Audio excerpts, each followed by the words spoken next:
Welcome to the Top Business Leaders Podcast. You'll learn how successful people just like you have grown their businesses, expanded their influence, and made money by writing a book.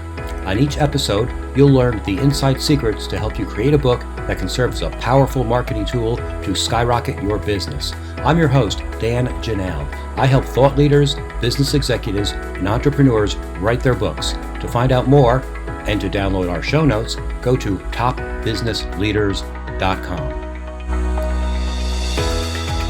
Now, let's welcome today's guest, Joanna Martinez. Welcome. Hello, Dan. Thanks for joining us today. Tell us a little bit about yourself. Well, Dan, I'm an engineer, and I went to school at a time when just by walking in the room, I was causing a level of disruption.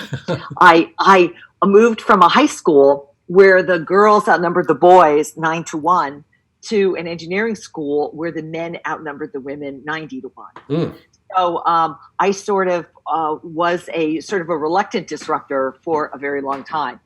And engineering school teaches you how to think.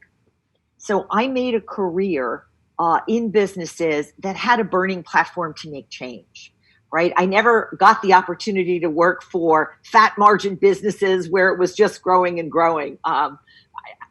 I instead spent my time on the very low margin businesses where there was a lot of competition and a need to go in there and figure out how to do things differently and how to be creative in order to keep the business alive.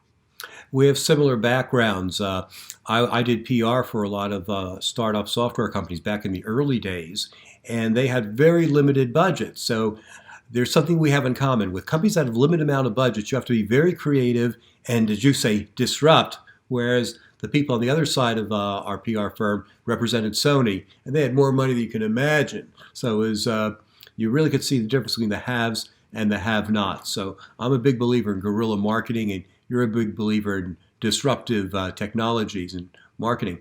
What is the name of your book? I know it has something to do with disruption as well. Yes, it's called A Guide to Positive Disruption. And it's about how you can make your way through the chaos that happens in the business world and the disruption that happens to you to actually become a disruptor and make positive change at the companies for which you work.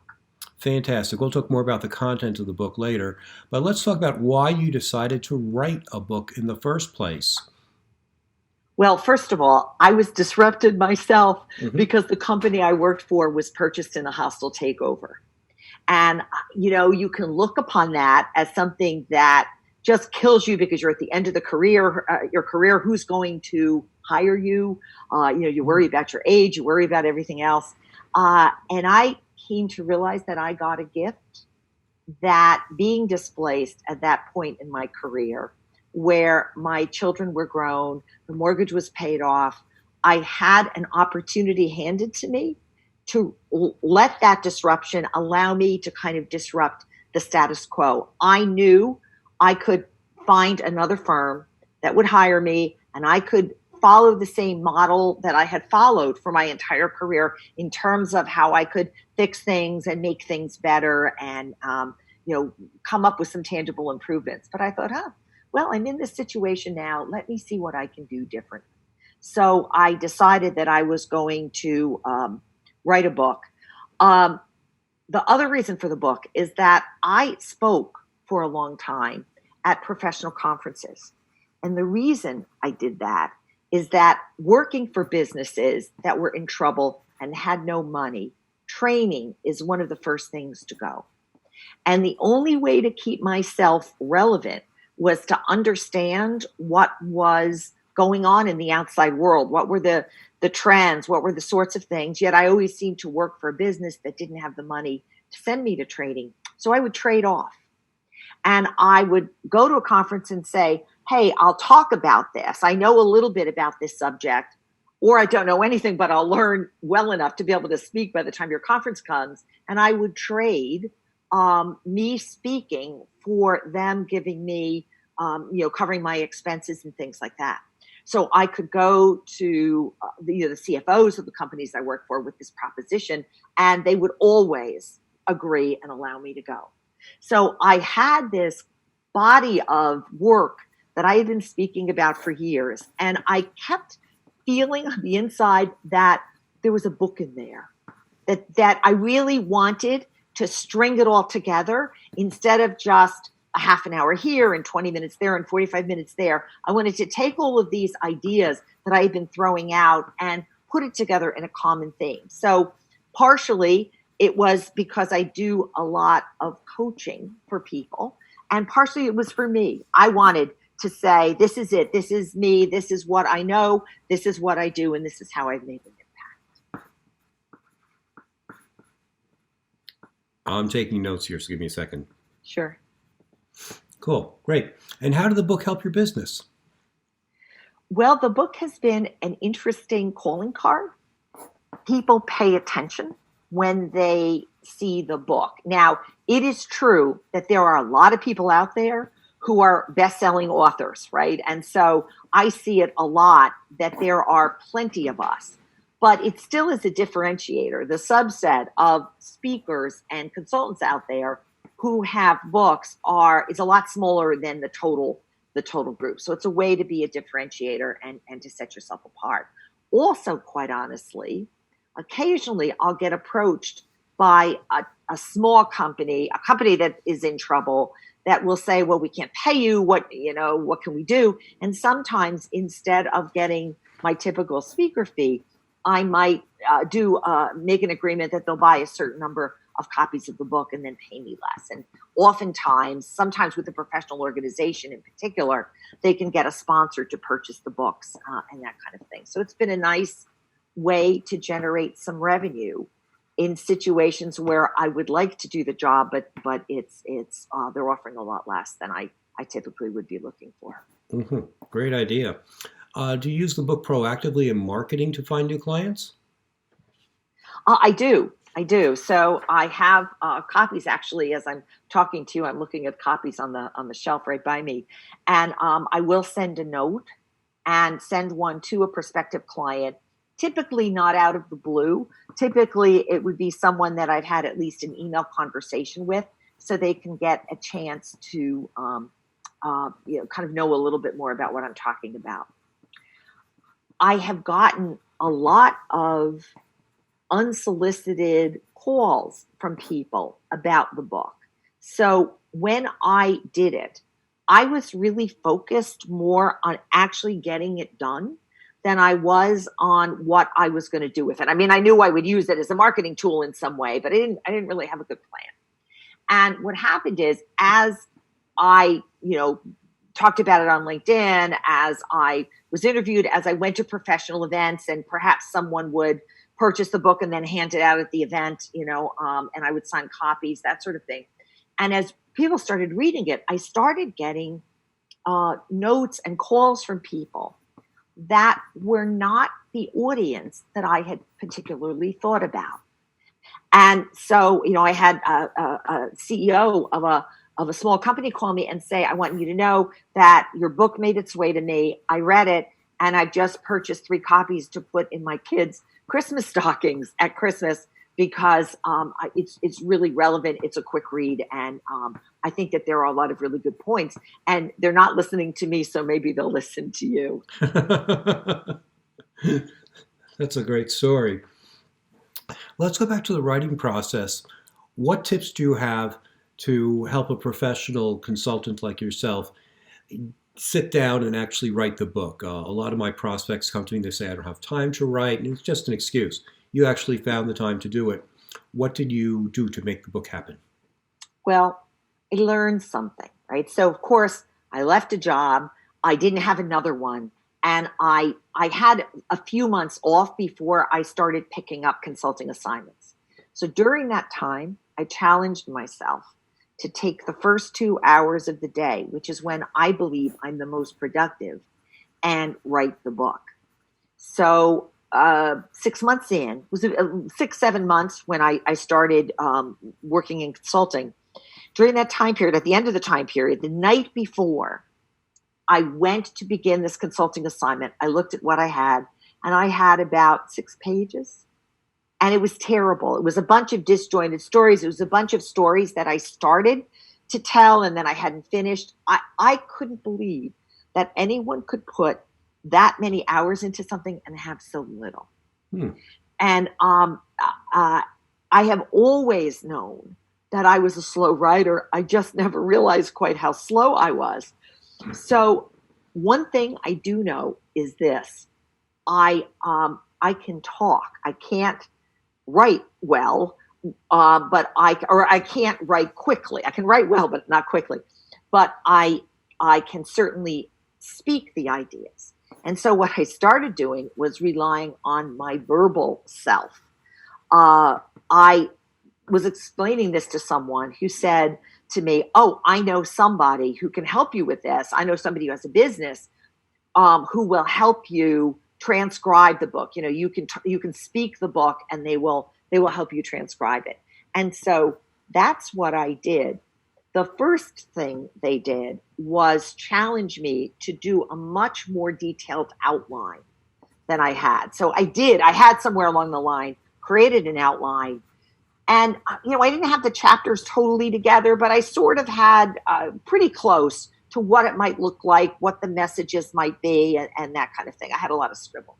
So they challenged me to sit down and to organize it into something much more book-like, something that might eventually be the subtitles of the book, the chapters and the subtitles. So I did that, and that took me a long time again because I'm slow. And of course, now I'm working full time. And then once that was done, we would set up these meetings where I would speak the book.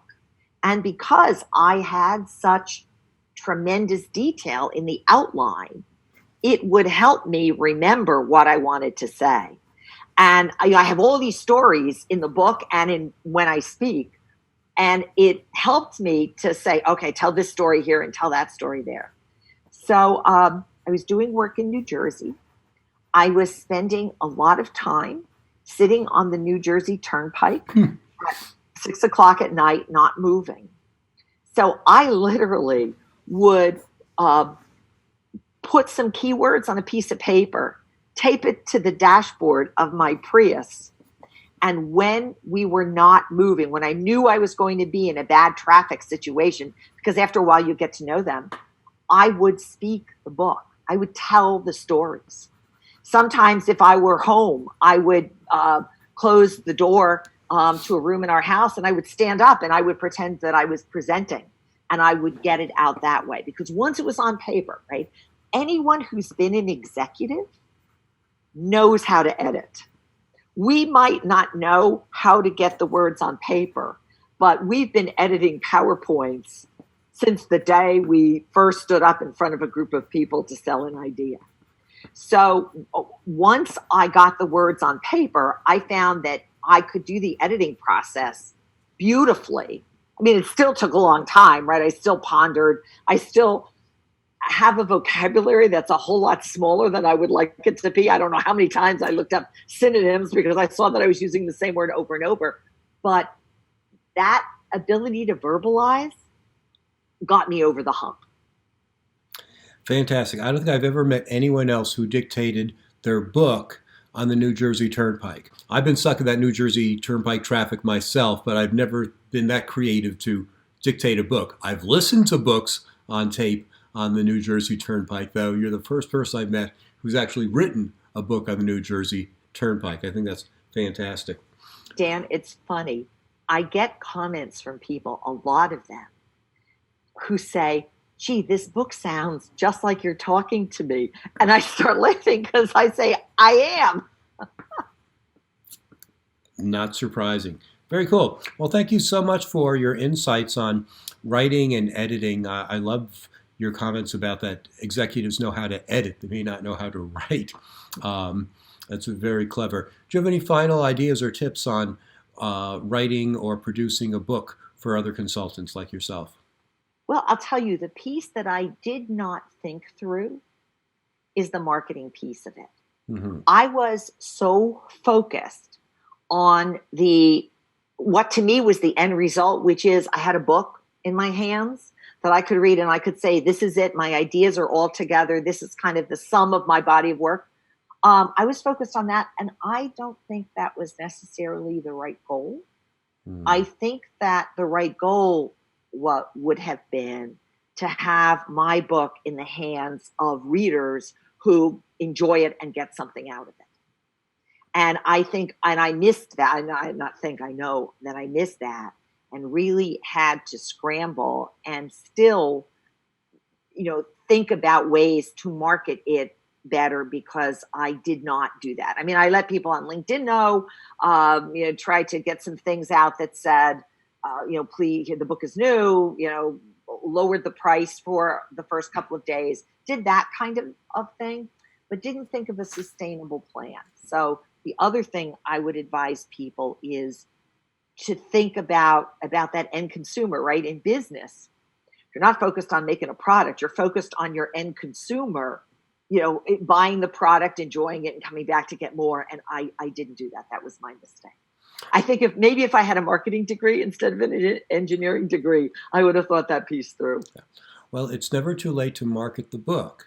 People don't know if the book came out this year or last year or the year before. They just know that the book has information that helps them. So what I do, what I've heard a lot of people on my podcast do, is they will look at the 5 top prospects they want to work with and find out a problem that they have. The only reason someone wants to read a book is to solve a problem. And they'll say, oh, this company has a problem that I address in Chapter 4. I'll send a copy of the book to them. I'll highlight Chapter 4 and say, I think this can help you. Can we talk? And then you have a conversation and see what happens from there. That could be the best marketing you ever do. Cool. That's a great idea. My pleasure. Thank you, Joanna. Can you tell people how they can get in touch with you and a little bit more about the kind of work you do and the kind of speaking in case someone would like to work with you? So because I spent so much time and continue to spend so much time with businesses that are being disrupted in some way, shape, or form, I really focus about disruption and teaching people how to deal with it and how to make positive changes in their workplaces. So sometimes that involves rolling up my sleeves and jumping in and helping companies figure out ways to sell more or to reduce costs, effectively being sort of another set of eyes. Since I have worked in so many different industries, that often is what I'm asked to do. But lately, there's been a lot about digitization, right? Mm-hmm. People hear the words artificial intelligence, robotics, and they don't really understand what it means and how they might be able to implement it, in their workplace. So the good thing about being an engineer, obviously they didn't have artificial intelligence when I was, studying engineering, but you get this curiosity about how it all fits together. And I've been taking those kinds of digital disruptors, explaining them and trying to take it to a point where a person sitting in a business, a manager, a supervisor, even an executive. I was in one meeting recently where I realized, as I was talking about some of this, that the person who understood the least was the very senior most person in the room. To try to, in a very non-threatening way, have people understand what's happening out there, understanding what they have to do differently, right? There are lots of changes, with that artificial intelligence or blockchain, which is a big one, or Internet of Things. They will force companies eventually to do their contracts differently, organize things differently, have different ways in which they handle repetitive tasks. The price of all of that is coming down. The number of opportunities to use the use cases are going up. And so there's this big disruption that I have been pretty much focused on. Great. And what is your website? My website is www.martinezjoe.com. I thought we could make that easy. Mm-hmm. I'm on LinkedIn. And so anyone who wants to reach me can reach me on LinkedIn. Excellent. And I am right now beginning to gather people who might want to be on my mailing list. I'm working on some online learning and some ways to take some of these outside disruptors and translate them so that they'll be easy for people to understand. So if anybody wants, listening to this, is interested to get a free chapter of the book and to understand or to get some updates about our online learning program that's coming in the spring, you can text the word disrupt to 33777, and you'll get on the list. You'll hear from me. Great. Thank you. Thank you, Joanna. Thanks for listening to Top Business Leaders, the only podcast that shows you exactly how people just like you have built their businesses by writing a book. If you'd like to write your book but don't know where to start, you can find great information at writeyourbookinaflash.com. Thanks again for listening. We'll be back next week with another insightful interview to help you become a top business leader.